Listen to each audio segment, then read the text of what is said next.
말라기 3장 1절에서 4절 교독으로 함께 읽겠습니다. 만군의 여호와가 이르노라. 보라, 내가 내 사자를 보내리니 내가 내 앞에서 길을 준비할 것이요 또 너희가 구하는 바 주가 갑자기 그의 성전에 임하시리니 곧 너희가 사모하는 바 언약의 사자가 임하실 것이라.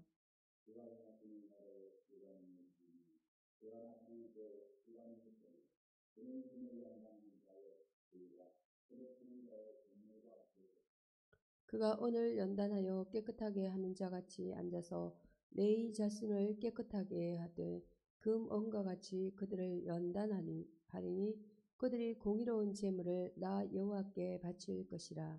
합독하십니다. 그때에 유다와 예루살렘의 봉헌물이 옛날과 고대와 같이 나 여호와께 기쁨이 되려니와. 아멘. 오늘의 본문 말씀은 말라기 4장 3장 1절에서 4절 말씀 보겠습니다. 여호와의 사자라는 본문 내용으로 말씀을 전하고자 합니다. 말라기 3장 1절은 2장 17절에 이어서 네 번째 설교의 내용이 본격적으로 전개됩니다.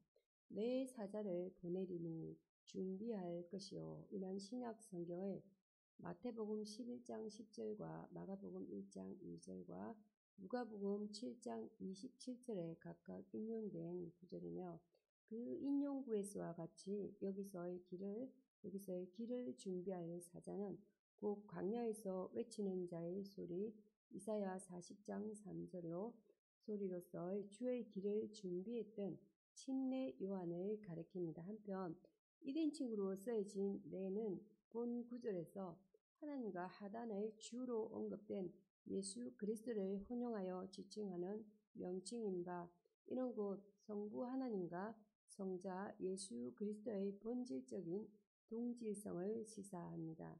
너희가 구하는 임하시리니 여기서 너희가 구하는 바라는 표현은 이스라엘 백성들이 극악한 범죄 속에서도 메시아를 통한 궁극적인 구원을 갈망했다는 사실을 시사합니다. 한편 본 구절에서 주가 통치자라는 뜻을 아돈으로 사용된 것은 그 주가 바로 메시아 왕국의 완전한 통치자로 도래하실 예수 그리스도를 지칭하는 것임을 암시합니다. 또한 갑자기라는 말은 예수 그리스도께서 세상의 심판주로서 예상하지 못한 시간에 도래하실 것임을 보여줍니다. 본 단락은 그리스도의 초림과 재림의 상황을 포괄적으로 함께 언급하고 있는 것으로 볼 수 있습니다. 너희가 사모하는 바 언약의 사자가 임하실 것이라. 여기서 사모하는 바는 상단의 구하는 바와 마찬가지로 이스라엘 아모스 5장 18절 말씀에 이스라엘 백성들의 메시아 대망 사상을 지칭하는 것입니다. 한편 도래할 메시아이신 그리스도가 에레미야서 31장 31절에서 33절과 히브리서 12장 14절에 보면 메시아이신 그리스도가 언약의 사자로 언급된 것은 선지자 에레미야가 예언한 대로 예수 그리스도께서 새 언약의 중보자가 되신다는 사실을 가리키고 있습니다. 말라기 3장 2절에는 2절에 그가 임하시는 날을 누가 농이 서리오. 여기 보면 그가 임하시는 날은 요엘서 2장 11절과 아모스 5장 20절과 스바냐 1장 14절에서 16절 등에서 예시한 바 있는 여호와의 날로서 궁극적인 심판의 날입니다. 곧 요한복음 3장 18절과 36절, 9장 39절과 12장 31절로 곧 이 심판은 그리스도의 초림으로 시작되었고 그리스도의 재림으로 완성되는 것입니다. 로마서 14장 10절에서 12절과 고린도후서 5장 10절과 야고보서 2장 12절과 계시록 20장 11절에서 15절로 본 구절은 실로 그날에 있을 환난과 고통은 어느 누구도 견딜 수 없을 만큼 심각하다는 사실을 수사 의문문의 형식으로 특별하게 강조하고 있습니다. 그는 금을 잿물과 같을 것이라. 그리스도의 초림과 재림의 목적이 남은 자의 궁극적인 구원을 위한 심판적 정화에 있음을 보여줍니다. 곧 여기서 나타난 풀무불과 재물은 그 정화의 상징적인 도구로 쓰여졌는 바 고린도전서 3장 10절에서 15절 말씀으로 전자는 진정한 남은 자의 선별을 위한 연단을, 후자는 표벽하는 카바스, 표벽하는 이란 말이 어원상 짓밟다라는 뜻을 가지고 있으므로 악에 대한 철저한 계시록 6장 11절과 7장 9절과 14절로 악에 대한 철저한 정결을 의미하는 것으로 볼 수가 있겠습니다. 한편 대부분의 역본들은 재물을 빈으로 번역하였습니다.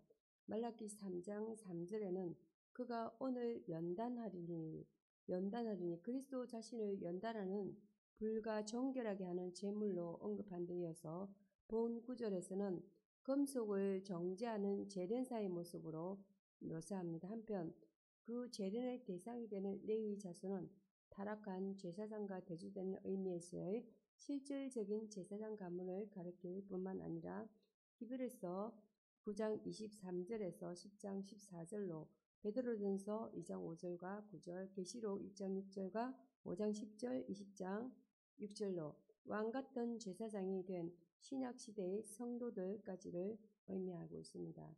말라기 3장 4절로 그때의 옛날과 고대와 같이 나 여호와께 기쁨이 되려니와, 여기서 이사야서 63장 9절과 11절, 호세아서 11장 1절로 옛날과 고대는 이스라엘이 하나님께 순종했던 과거의 시대, 곧 모세 시대나 아모스 9장 11절로 다윗의 시대를 시사하는 듯합니다.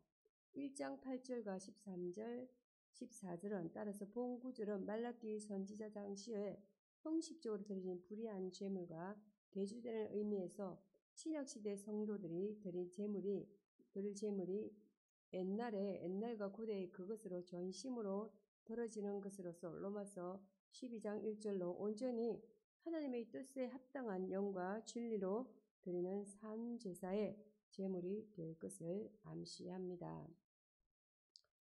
1절에서 4절로 여호와의 사자란 본문의 주제어에 1절 말씀을 다시 한번 언급해서 보면, 만군의 여호와가 이르노라 보라 내가 내 사자를 보내리니 그가 내 앞에서 길을 예비할 것이요 너희의 구하는 바 주가 호련히 그 전에 임하리니 곧 너희의 사모하는 바 언약의 사자가 임할 것이라. 하나님께서 그의 사자를 보내시겠다고 말씀하십니다. 그가 말씀하신 그 사자는 세례 요한을 가리켰습니다. 예수께서는 세례 요한을 두고 말씀하시기를 기록된 바 보라 마태복음 11장 10절로 내가 내 사자를 내 앞에 보내노니 주가 내 길을 내 앞에 예비하시리라 하신 것이 이 사람에 대한 말씀이니라 라고 하셨습니다. 하나님께서 보내실 그의 사자의 임무는 그의 길을 예비하는 것입니다. 길을 예비한다는 말은 사람들에게 회개의 세례를 전함으로 그를 영접할 준비를 시키는 것입니다. 세례 요한은 사람들에게 회개를 전파함으로 메시아의 오시는 길을 준비했습니다. 그는 말하기를 나는 너희로 회개케 하기 위하여 물로 세례를 주거니와 내 뒤에 오시는 이는 나보다 능력이 많으시니 나는 그의 신들을 들기도 감당치 못하겠노라. 마태복음 3장 11절로 그는 성령과 불로 너에게 세례를 주실 것이요 라고 했습니다. 하나님의 백성들은 메시아를 구하고 사모할 것입니다. 너의 구하는 바 주라는 말은 오실 신적 메시아를 가리킵니다. 하나님께서는 앞에서 그가 내 앞에서 길을 예비할 것이라고 말씀하시므로 그가 친히 오실 것을 암시하셨습니다.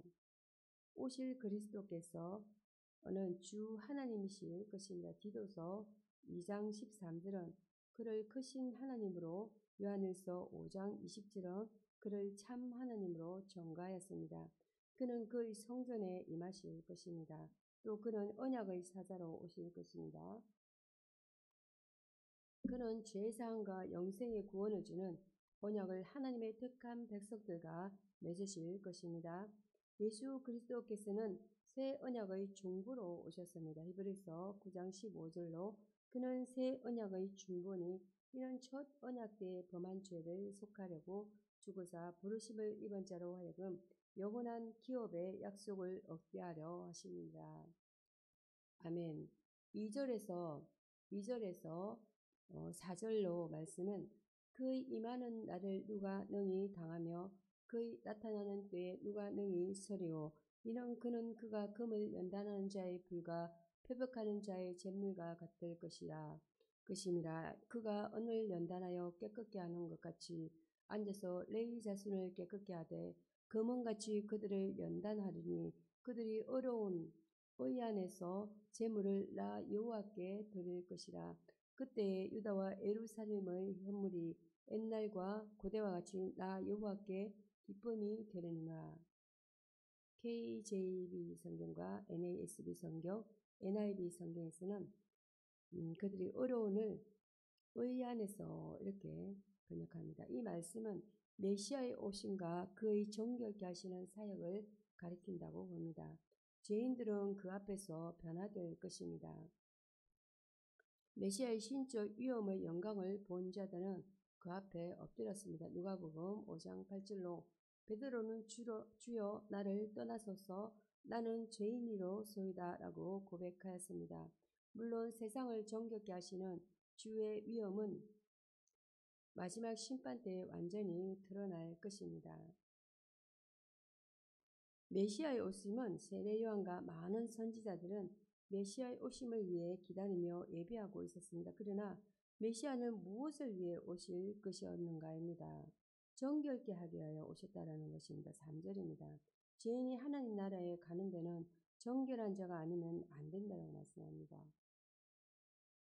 하나님의 백성은 누구를 막론하고 정결해지기 위하여 불 속을 드나들고 성도들은 환난과 고통의 연단을 통하여 묵은 죄를 털어버리고 깨끗한 자로 나타남을 알 수 있습니다. 베드로전서 1장 7절 말씀에 우리 그리스도인들은 생활을 어렵게 살고자 할수록 고통이 수반되는 것을 인식하고 내가 마땅히 거쳐야 되는 길인 줄 알고 기쁘게 가야 할 것입니다. 로마서 5장 3절입니다. 메시아께서는 레위 자손들을 연단하여 깨끗게 하실 것입니다. 신약 성도들은 다 레위인들입니다. 예수 그리스도께서는 우리의 모든 추한 죄를 씻어주셨고 우리의 지식과 인격을 정결케 하셨습니다. 우리는 보석과 같이 존귀케 되었습니다. 또 우리는 그리스도의 의 안에서 참된 예배와 찬송, 기도와 헌금을 하나님께 드리게 되었습니다. 그런 우리의 참된 예배와 봉사를 받으실 것입니다. 그러므로 로마서 12장 1절은 그러므로 형제들아 내가 하나님의 모든 자비하심으로 너희를 권하노니 너희 몸을 하나님이 기뻐하시는 거룩한 산제사로 드리라. 베드로전서 이는 너희의 드릴 영적 예배니라고 말하였고 베드로전서 2장 5절로 너희도 산 돌같이 신령한 집으로 세워지고 예수 그리스도로 말미암아 하나님이 기쁘게 받으실 신령한 제사를 드릴 거룩한 제사장이 될지니라고 말했습니다. 여기서 주제어는 심판입니다. 미슈파트 그리시서 정의를 밝히기 위해 내리지는 판결. 역사의 종말이 이름에 예수 그리스도께서는 심판지로 재림하셔서 지상에 일어났던 모든 사건을 선악간에 심판하십니다. 말라기 본서의 형식은 하나님 백성에 대한 심오한 신학적인 이해를 반영하는데 본서는 영적인 기준을 설정하려는 경건주의자들의 모든 시도에 반대하여 하나님의 백성으로서의 전 민족의 결속을 확실하게 하는 미묘한 균형을 이룹니다. 특히 본서는 논쟁적인 성격을 취함으로써 당시 유다 분파주의에 대한 정보를 제시하였습니다. 또한 본서는 히브리어의 마지막 선지자의 목소리라는 점에서 신약 성경과의 전맥 관계를 고찰하는 데 유용하다는 것입니다. 즉 유다주의 율법주의 내지 형식주의에 치우친 바리새파 율법주의자들이 신약시대에 많은 문제를 야기했던 점을 고려할 때 그 근거를 말라기서에서 찾게 되는 것입니다. 물론 말라기서는 형식적인 율법주의를 표방하지는 않았습니다. 그렇지만 그것의 처음 시도가 빗나갔을 때 유다인들은 율법 만능의 가치관을 지니게 되었습니다. 본 서론에서는 이러한 점들을 집중적으로 고찰하려고 합니다. 개혁관계로 표현된 하나님 예배의 본질적인 가치를 백성들에게 재인식시키는 일이 예언자의 1차적인 목적이었기 때문에 예배에 대해 그의 무관심과 회의주의에 빠졌던 백성들에게 영향을 끼치려고 하였습니다. 포로 귀환 후 성전이 재건되고 예배가 성행할 당시의 제사장과 백성들은 형식주의와 책임 회피 등으로 개혁적인 이상들로부터 멀어져 갔습니다.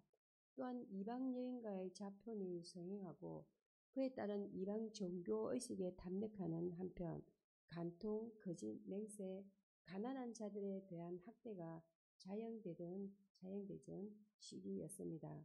예언자는 이러한 시대적 분위기에서 종교적인 의미의 건태를 느끼는 제사장들과 백성들을 힐난하였습니다. 이러한 예언의 성격을 통해 볼 때 본서의 기록 목적은 역사의 교훈을 가르치고 영성이 깊어지며 물질적인 번영이 증가되는 상태로 백성들을 인도하려는 노력에서 발견됩니다. 즉 학계 선지자와 마찬가지로 말라기의 주요 관심사는 영적인 우선권이 회복된 공동체에 있다는 계약적 사실을 백성들에게 공지시키는 것이었다라고 알겠습니다.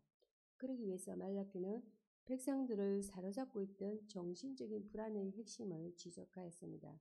즉 백성들은 하나님께서 유다에 현존하신다는 믿음에 대해 회의적이었을 뿐만 아니라 가시적인 믿음의 대상을 추구하였습니다. 그리하여 말라기는 당시의 영적 타락을 지적함으로써 백성과 하나님 사이의 관계 회복을 촉구하였다는 것입니다. 본서는 하나님 백성에 대한 심오한 신학적 이해를 반영합니다. 예언자의 원래적인 역할이 어느 정도까지 동일한 신학적 강조점을 포함하는지에 대한 논쟁의 여지가 있지만 본서의 정경적 형태 안에서 영적인 기준을 설정하려는 경건주의 모든 시도에 반대하여 하나님의 백성으로서의 전 민족의 결속을 확실하게 하는 미묘한 균형을 이루고 있습니다. 동시에 이스라엘의 선택이 하나님의 율법에 대한 순종의 여부에 의거하여서 이스라엘 의인과 악인의 구분을 세우는 하나님의 판단을 확고하게 세웠습니다. 이 말라기서입니다. 또한 본서는 율법과 예언자들 사이의 신학적 관계성을 잘 설명해 주는데 말라기는 BC 8세기의 예언자들처럼 제사장의 형식적인 예배를 정죄합니다. 하지만 모세 율법의 기본적 역할에 대한 최종적 호소는 예언자의 선포를 제한하거나 약화시키지 않으면서도 구약 성경 전체의 메시지라고 할 만한 이스라엘의 존재 근거를 재확정하였다는 것입니다. 더욱이 본서의 신학적인 특징은 전성 자체가 전성의 역사 연속성과 저작의 완전성 그리고 정경적 형태를 결정했던 후기 이스라엘의 비평적인 기준을 수립하는 데 기여했다는 점일 것입니다. 기도하심으로 말씀을 마치겠습니다. 어느 곳에 서 있든지 예배하는 삶, 경배 받으시기에 합당하신 하나님 아버지는 천지를 만드신 분이시며 나를 구원하시기 위하여 모든 것을 버리신 분이심을 고백합니다. 그 하나님을 찬양하고 높여드립니다. 오늘날 찬양을 점검하고 나의 고백이 무엇인지를 명확히 기억하는 하루 되게 하소서. 나의 생활이 산제사 되기에 노력하는 것만이 아니라 실제로 내가 산 손자리, 내가 생활하는 자리에서 예배를 드리기 원합니다. 믿는 자라고 하면서도 안 믿는 자와 하나도 다를 것이 없는 삶을 회개합니다. 말하는 것이나 인격이나 삶이나 다를 것이 없을 뿐만 아니라 아버지를 기억하고 예배하는 것조차도 다를 것이 없음을 회개합니다. 내가 부족한 순간에도 참된 예배를 통해 회복할 수 있는 있음을 믿고 어느 곳에서든지 내가 생활하는 그곳에서 예배 드리게 하소서. 직장에서 일만 하는 것이 아니라 아버지께 예배 드리게 하소서. 믿는 자들이 믿는 자로서 표현하는 것을 두려워하지 말게 하시고 결국 나의 편의와 나의 자존심 때문에 아버지를 예배하지 않는다면 하나님께서도 이런저런 이유로 나를 기피하실 것이라는 두려움을 갖게 하소서. 결국 나의 편의와 게으름과 핑계임을 인정하고 주님 앞에 다시 경건의 모습을 회복하게 하소서. 말로말이 아니라 진정한 예배자가 되게 하소서. 나의 경배의 대상이 되시는 예수 그리스도의 이름으로 기도합니다. 아멘. 주신 말씀 받겠습니다. 요한복음 4장 23절로 아버지께 참되게 예배하는 자들은 영과 진리로 예배할 때가 오나니 곧 이때라. 아버지께서는 자기에게 이렇게 예배하는 자들을 찾아오시느니라. 아멘.